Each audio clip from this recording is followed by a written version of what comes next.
Que Dios le bendiga a cada uno de ustedes, amados hermanos y amigos. Bienvenidos una vez más a este canal. Hoy vamos a hablar un tema que es de suma importancia para la familia. Comenzaremos leyendo Génesis 2:24. Por tanto, dejará el hombre a su padre y a su madre, y se unirá a su mujer, y serán una sola carne. Dios dio el matrimonio como un regalo para Adán y Eva, y fueron creados perfectamente para complementarse entre sí. El matrimonio no fue solo por conveniencia, tampoco lo originó ninguna cultura. Fue instituido por Dios y cuenta con 3 aspectos básicos. 1. El hombre deja a su padre y a su madre y en un acto público se promete a su esposa. 2. El hombre y la mujer se unen al tomar la responsabilidad del bienestar de cada uno y al amar a su pareja sobre todos los demás. 3. Ambos llegan a ser una carne en la intimidad y en el compromiso de la unión sexual que está reservada solo para el matrimonio. Los matrimonios sólidos de hoy incluyen estos 3 aspectos por completo. Leamos Génesis 2:24 nuevamente. Por tanto, dejará, subraye esa parte, dejará, el hombre a su padre y a su madre, y se unirá, subraye también donde dice unirá, a su mujer, y serán una sola carne. ¿Qué significa eso? Dejará. En el matrimonio, el hombre debe dejar su familia, acompañar a su mujer y unirse con ella. Aunque ese proceso establece un nuevo hogar diferente al de los padres, no corta los lazos con la familia general. En la época bíblica, las grandes familias estaban cerca una de la otra y eran interdependientes. También encontramos en el pasaje la frase o palabra unirá. ¿Qué significa esto? Se refiere a la aceptación física y aspectos más generales del vínculo matrimonial. En el matrimonio, el hombre y la mujer son nosotros, ya nunca más, tú y yo. También el pasaje hace alusión a una sola carne, serán una sola carne. Esto nos indica un lazo físico y una relación que durará una vida entera. Aún existen 2 personas, pero juntas son como una. Efesios 5:31. La palabra nos indica unidad con diversidad. En hebreo esa palabra es ead, más que unidad absoluta como en hebreo yaid. El término hebreo ead es el mismo utilizado en el famoso Shema o Shema, el credo de Israel, que se traduce comúnmente como el Señor uno es. Deuteronomio 6:4. Con Efesios 5:31 en el Nuevo Testamento, Jesús habla de este texto como el fundamento del punto de vista bíblico del matrimonio. Mateo 19:5, 1 Corintios 6:16. El matrimonio fue idea de Dios, no fue idea del hombre. Génesis 2:18 al 24. Y dijo Jehová Dios, no es bueno que el hombre esté solo, le haré ayuda idónea para él. Jehová Dios formó pues de la tierra toda bestia del campo y toda ave de los cielos, y las trajo a Adán para que viese cómo las había de llamar. Y todo lo que Adán llamó a los animales vivientes, ese es su nombre. Y puso Adán nombre a toda bestia y a ave de los cielos y a todo ganado del campo, mas para Adán no se halló ayuda idónea. Ojo, hermanos, no es ayuda idónea o errónea, sino ayuda idónea para él. Entonces Jehová hizo caer sueño profundo sobre Adán, y mientras éste dormía, tomó una de sus costillas y cerró la carne en su lugar. Y de la costilla que Jehová Dios tomó del hombre, hizo una mujer y la trajo al hombre. Dijo entonces Adán: esto es ahora hueso de mis huesos y carne de mi carne. Esta será llamada varona, porque del varón fue tomada. Por tanto, dejará el hombre a su padre y a su madre, y se unirá a su mujer, y serán una sola carne. La obra creativa de Dios no estuvo completa hasta que creó a la mujer. Pudo haberla hecho del polvo de la tierra, como hizo al hombre. Sin embargo, decidió hacerla del hueso y de la carne del hombre. Al hacer esto, nos ilustró que en el matrimonio el hombre y la mujer llegan a ser simbólicamente una sola carne. Esta es una unión espiritual de los corazones y las vidas de las parejas. A lo largo de la Biblia, Dios trata seriamente esta unión especial.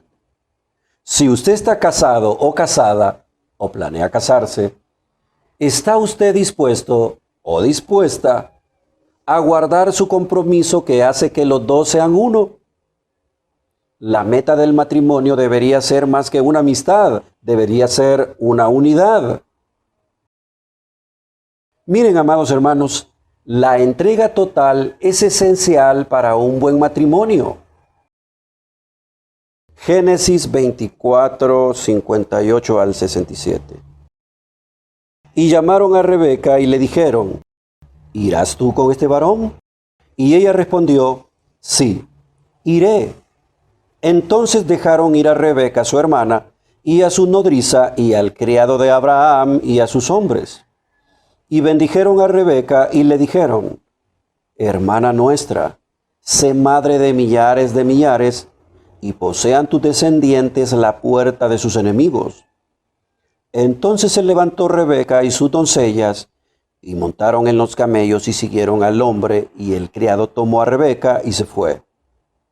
Y venía Isaac del pozo del viviente que me ve, porque él habitaba en Negev. Y había salido Isaac a meditar al campo a la hora de la tarde, y alzando sus ojos miró, y he aquí los camellos que venían. Rebeca también alzó sus ojos y vio a Isaac, y descendió del camello, porque había preguntado al criado: ¿quién es este varón que viene por el campo hacia nosotros? Y el criado había respondido: este es mi señor. Ella entonces tomó el velo y se cubrió.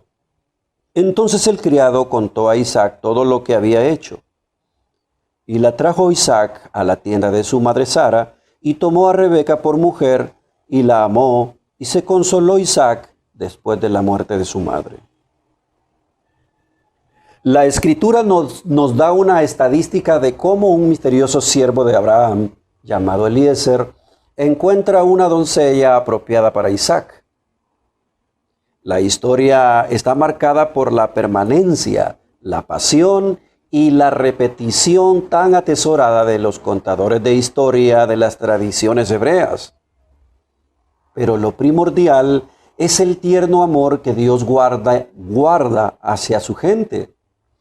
¿Cree usted que el romance es importante dentro del matrimonio? Claro que sí. Cantar de los Cantares 4:9. Prendiste mi corazón, hermana, esposa mía. Has apresado mi corazón con uno de tus ojos, con una gargantilla de tu cuello. Mire cómo dice acá: hermana, esposa mía. Esta extraña unión de palabras se basa en la idea que en el matrimonio una pareja se convierte en familia. La mujer es honrada como un miembro de la familia del rey. Cantar de los Cantares 4:10. Cuán hermosos son tus amores, hermana, esposa mía. Cuánto mejores que el vino tus amores, y el olor de tus ungüentos que todas las especias aromáticas. Tus amores. Esto es amor apasionado. Nos sentimos como inoportunos espectadores cuando leemos este intercambio interesante, privado e íntimo. En el éxtasis de su amor, los amados se alaban entre sí utilizando un hermoso lenguaje figurado. Quizás sus palabras le parezcan extrañas a los que están viendo de una cultura diferente, pero sus intensos sentimientos de amor y admiración son universales. Comunicar amor y expresar admiración, tanto en las palabras como en acciones, pueden mejorar cada matrimonio. También el matrimonio ofrece momentos de gran gozo. Jeremías 33, 10 al 11. Así ha dicho Jehová: en este lugar del cual decís que está desierto, sin hombres y sin animales, en las ciudades de Judá y en las calles de Jerusalén, que están asoladas, sin hombre y sin morador y sin animal, ha de oírse aún voz de gozo y de alegría, voz de desposado y voz de desposada.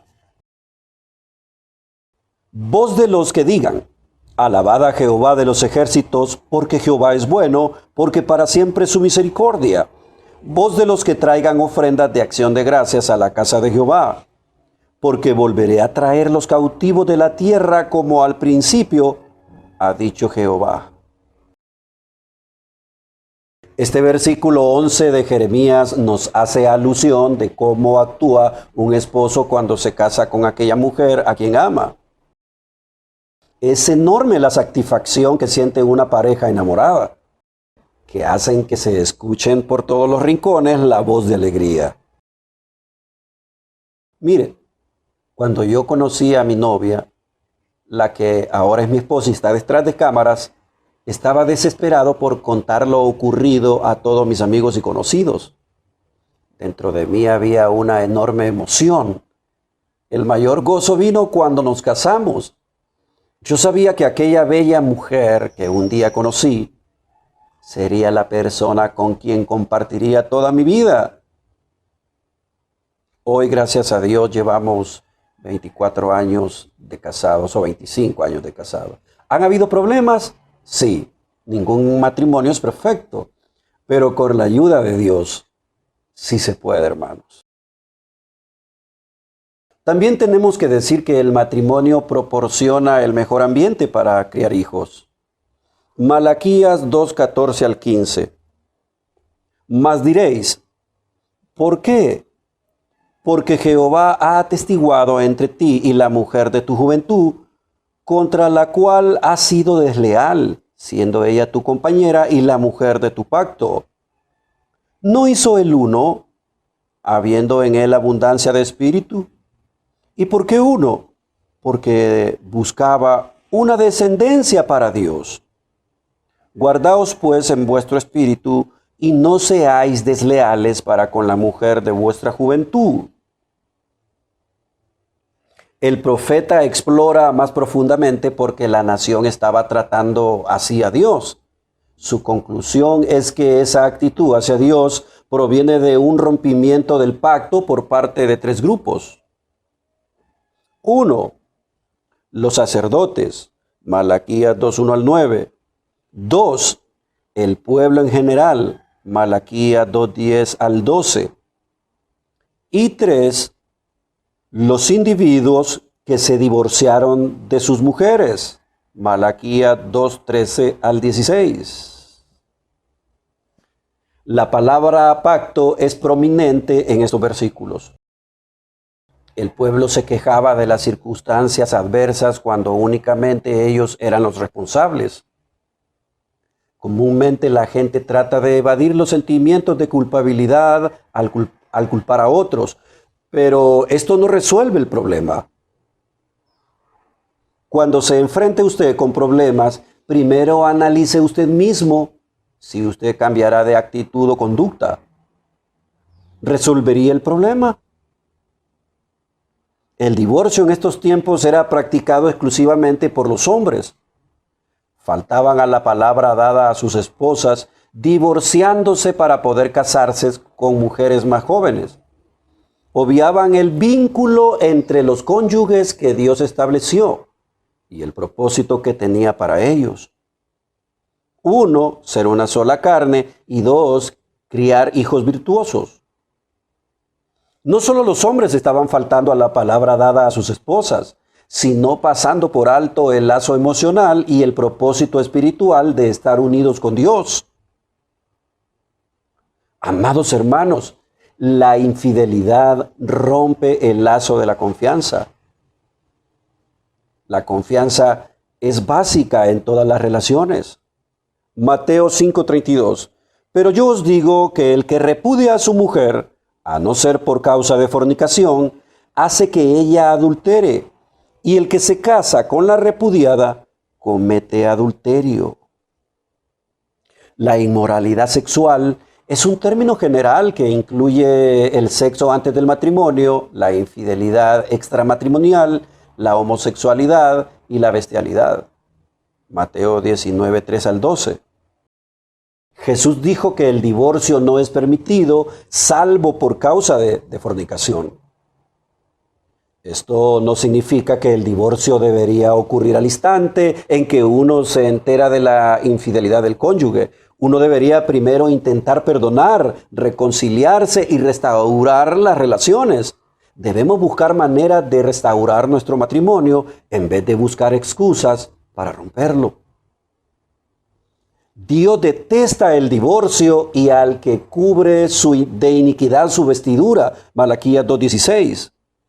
Guardaos pues en vuestro espíritu y no seáis desleales, dice. Esto significa mantener el mismo compromiso hacia el matrimonio que Dios mantenía con las promesas que había hecho a su pueblo. Necesitamos pasión en la relación matrimonial para mantener el compromiso y la satisfacción íntima, pero la pasión debemos concentrarla en nuestro cónyuge. El matrimonio debe ser permanente, hermanos. Mateo 19:6. Así que no son ya más dos, sino una sola carne. Por tanto, lo que Dios juntó, no lo separe el hombre. Jesús evitó la controversia Hillel-Shammai y fue directo a las Escrituras. Y él da 3 razones para la perpetuidad del matrimonio. 1. Dios hizo un hombre y una mujer. Si hubiera proyectado más de una esposa para Adán, Dios podía y habría creado más. Lo mismo sería válido en cuanto a los esposos para Eva. El título, el que los hizo, literalmente es el que los creó o el creador. El creador es el Señor y Él es el que determina cuál es el ideal en el matrimonio. 2. Dios ordenó el matrimonio como la unión más sólida en la relación humana. Mateo 19:5. El hombre dejará padre y madre y se unirá a su mujer. El lenguaje es muy firme aquí. Dejar es el verbo abandonar. Y se unirá a, que significa pegado, pues.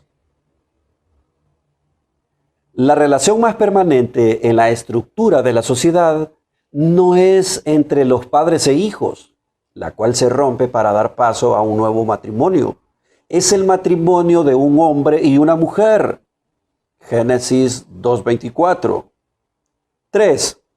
Los dos serán una sola carne. El elemento básico en el matrimonio es un pacto. El resultado de ese pacto es la relación sexual. Malaquías 2:14. La unión física de un hombre y una mujer representa la unión de sus vidas y su compromiso mutuo. La unión física en el matrimonio es un símbolo de su unidad en muchas esferas. La ruptura de la unión física equivale a la destrucción de la unidad fundamental de la vida. Aún si la gente incrédula se casa y tiene relaciones conyugales, Dios los ha hecho uno. ya que el matrimonio es una ordenanza de la creación y no una relación redentora. No olvidemos aquella historia de Juan cuando fue a la cárcel y murió por expresar en público sus opiniones sobre el matrimonio y el divorcio. Y los fariseos esperaban atrapar también a Jesús. Mateo 24, 19, 3 al 12. Trataron de hacerle caer en la trampa de adoptar una postura en una controversia teológica. Dos grupos principales tenían puntos de vista opuestos sobre el divorcio. Un grupo defendía el divorcio casi por cualquier razón. El otro creía que el divorcio podía permitirse solo en caso de infidelidad conyugal. El conflicto giraba alrededor de la interpretación de Deuteronomio 24:1-4, pero en su respuesta, Jesús se refirió más al matrimonio que al divorcio. Resaltó que la interpretación de Dios siempre debía sido que el matrimonio fuera permanente, y para manifestar su importancia, dio 4 razones. Mateo 19:4 al 6. Él respondiendo les dijo: ¿no habéis leído que el que los hizo al principio, varón y hembra, los hizo? Y dijo: por esto el hombre dejará padre y madre, y se unirá a su mujer, y los dos serán una sola carne. Así que no son ya más dos, sino una sola carne. Por tanto, lo que Dios juntó, no lo separe el hombre. Estas son las 4 razones. 1. Varón y hembra los hizo. 2. El hombre se unirá a su mujer.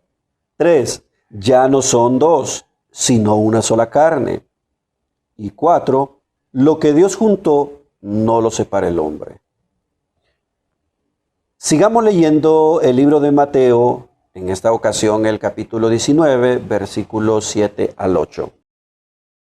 Le dijeron: ¿por qué pues mandó Moisés dar carta de divorcio y repudiarla? Él les dijo: por la dureza de vuestros corazones Moisés os permitió repudiar a vuestras mujeres, mas al principio no fue así. Esta ley, hermanos, se halla en Deuteronomio 24:1 al 4. En los tiempos de Moisés, así como en el de Jesús, la práctica del matrimonio se alejó mucho de la intención de Dios. Lo mismo sucede hoy.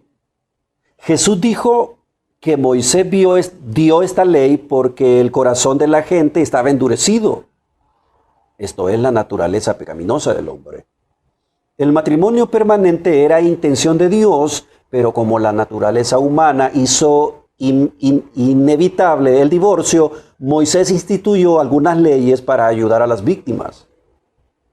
Eran leyes civiles designadas especialmente para proteger a las mujeres, que en esa cultura se convertían en vulnerables al vivir solas. Algunos piensan que este versículo está a favor del divorcio, pero este no es el caso. Simplemente reconocer una práctica que ya existía en Israel. Se deben leer los 4 versículos para entender el punto central del pasaje. La intención no es sugerir que el hombre se divorcie de su esposa por cualquier capricho o razón. El divorcio era un acto final y permanente para la pareja. Si un hombre al casarse con su mujer encontraba algo indecente en ella y la despedía, no podría nunca más volverse a casar con ella. Aun cuando hubiera muerto la persona con quien esta mujer había establecido una nueva relación. Génesis 24:4, ahí lo puede leer usted. Esta restricción era para prevenir un nuevo matrimonio a la ligera después de un divorcio frívolo. La intención era hacer pensar a la gente 2 veces antes de divorciarse. Miren, amados hermanos, lo ideal es que solo la muerte disuelva el matrimonio. Romanos 7, 2 al 3. Porque la mujer casada está sujeta por la ley al marido mientras éste vive. Pero si el marido muere, ella queda libre de la ley del marido. Así que si en vida del marido se uniere a otro varón, será llamada adúltera.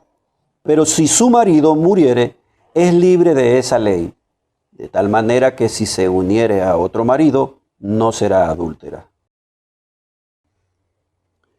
Pablo vuelve a la pregunta de Romanos 6:15. ¿Pecaremos porque estamos bajo la gracia? La respuesta de Pablo es no. Y ahora él ilustra su respuesta negativa con una comparación con el matrimonio. El matrimonio es para toda la vida, hermanos. Pero si uno de los compañeros muere, el otro no está más comprometido por la ley y está libre para casarse con alguien más. Pablo toma el matrimonio para ilustrar nuestra relación con la ley. Romanos 7:2-6. Cuando un esposo muere, la ley del matrimonio queda sin vigencia. También el matrimonio está basado en la práctica de los principios del amor, no en los sentimientos. Efesios 5:21-22. Someteos unos a otros en el temor de Dios. Las casadas estén sujetas a sus propios maridos como al Señor. El versículo 21 completa la idea de los versículos anteriores, o sea, los versículos 18 y 20, los cuales señalan cómo es que ser lleno del Espíritu Santo se deja ver por sí mismo en la vida del creyente. También introduce la siguiente sección, Efesios 5:22 y 6:4, en donde se nos dice de la forma en que deben relacionarse unos con otros los miembros de una familia cristiana. ¿Qué significa las casadas estén sujetas? La palabra griega que se traduce sujetarse no se refiere en este contexto a estar bajo el control absoluto del otro, sino a ponerse voluntariamente bajo la autoridad del otro. Frecuentemente la palabra sumisión se usa mal. Efesios 5:23-24. Porque el marido es cabeza de la mujer, así como Cristo es cabeza de la iglesia, la cual es su cuerpo, y Él es su Salvador. Así que como la iglesia está sujeta a Cristo, así también las casadas lo estén a sus maridos en todo. Como Cristo no es inferior al Padre, sino la segunda persona de la Trinidad, las casadas no lo son a sus propios maridos. Sin embargo, en la relación del matrimonio, el marido y la mujer tienen diferentes roles. En este pasaje que acabamos de leer, encontramos la frase o palabra como al Señor. ¿Qué significa esto, hermanos? La sumisión voluntaria de una mujer surge de su sumisión a Cristo. Qué bonito. Efesios 5:25. Maridos, amad a vuestras mujeres, así como Cristo amó a la iglesia y se entregó a sí mismo por ella. Y mire, aquí hace alusión, maridos, amad. Pablo no pone énfasis en la autoridad del marido. En lugar de eso, pide a los maridos un amor sacrificado. Los maridos debemos imitar el amor de Cristo. Aquel tipo de amor que está dispuesto a entregar la propia vida por el otro y servirlo aun cuando esto suponga sufrimiento. Efesios 5:26-27. Para santificarla, habiéndola purificado en el lavamiento del agua por la palabra, a fin de presentársela a sí mismo una iglesia gloriosa que no tuviese mancha ni arruga ni cosa semejante, sino que fuese santa y sin mancha. En estos versos, Pablo traza brevemente lo que hizo Jesús por la iglesia. Antes que todo, amó a la iglesia al punto de estar dispuesto a sufrir y morir por ella. Lo que hizo no solo la salvó, sino que también la santificó.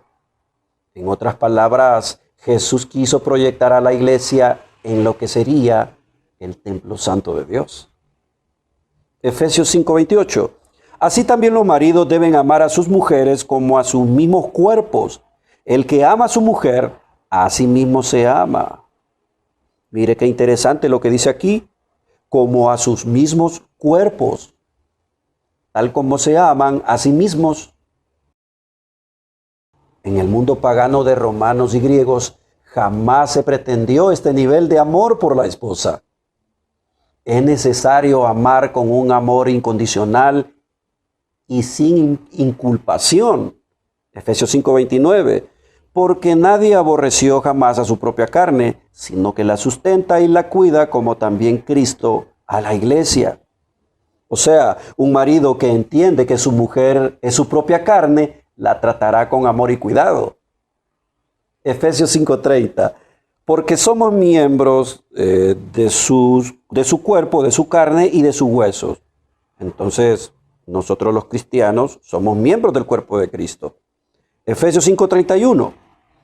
Por esto dejará el hombre a su padre y a su madre y se unirá a su mujer y los dos serán una sola carne.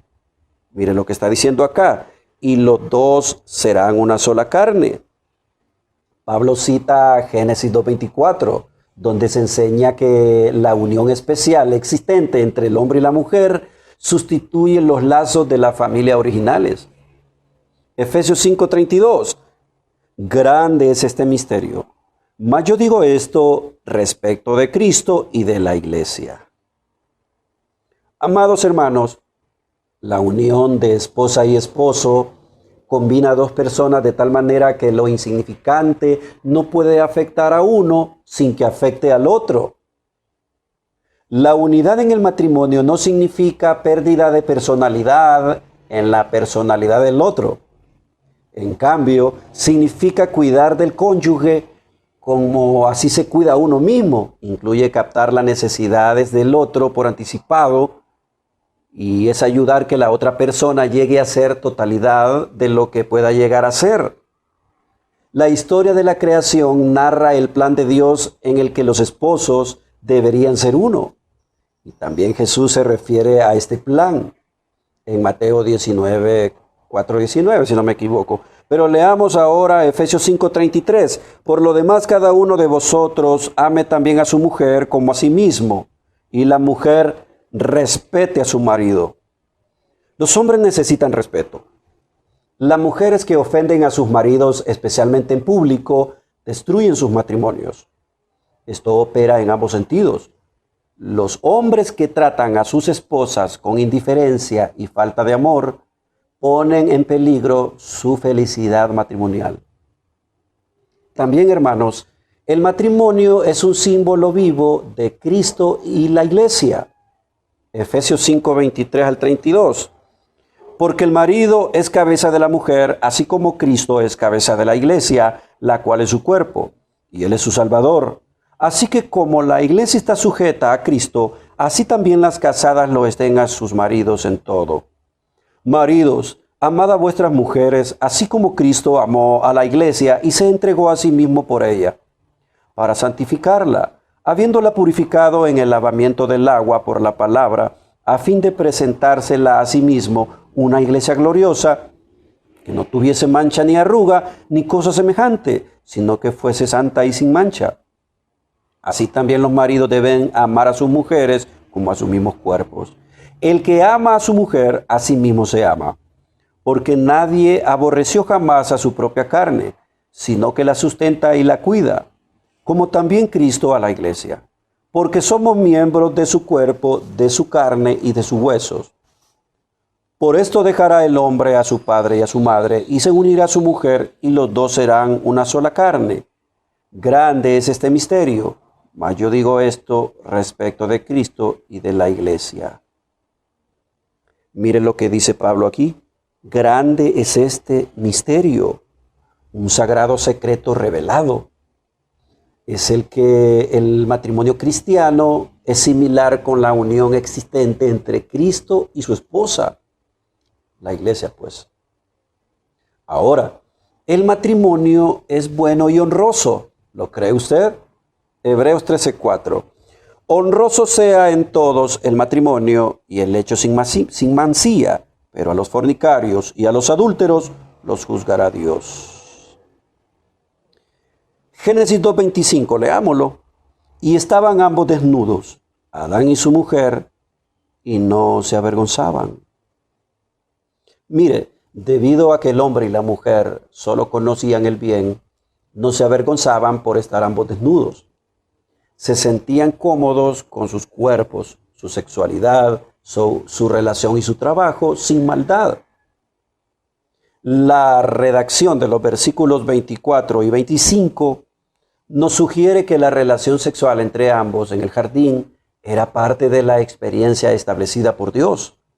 En el capítulo 4, verso 1 de Génesis, por primera vez leemos sobre la procreación, pero no necesariamente esta debe ser la primera experiencia sexual entre ambos. ¿Ha notado usted cómo un niño pequeño puede correr desnudo en un cuarto lleno de extraños sin avergonzarse? No está consciente de su desnudez, así como Adán y Eva no se avergonzaban en su inocencia. Pero después que Adán y Eva pecaron, le siguieron la vergüenza, la pena, la incomodidad, creando barreras entre ellos mismos y Dios. Frecuentemente experimentamos estas mismas barreras en el matrimonio. Sería ideal que los esposos no tuvieran barreras y no sintiéramos vergüenza de exponernos el uno al otro o a Dios. En el matrimonio, la falta de intimidad espiritual, emocional, intelectual, por lo general preceda a una desintegración de la intimidación física. Del mismo modo, cuando no podemos exponer nuestros pecados y pensamientos secretos a Dios, cerramos las líneas de comunicación que tenemos con Él. Hermanos, no cerremos esa línea de comunicación entre esposo y esposa. Dios le bendiga. Hablaremos más sobre la familia en otro video. Que Dios me le bendiga grandemente.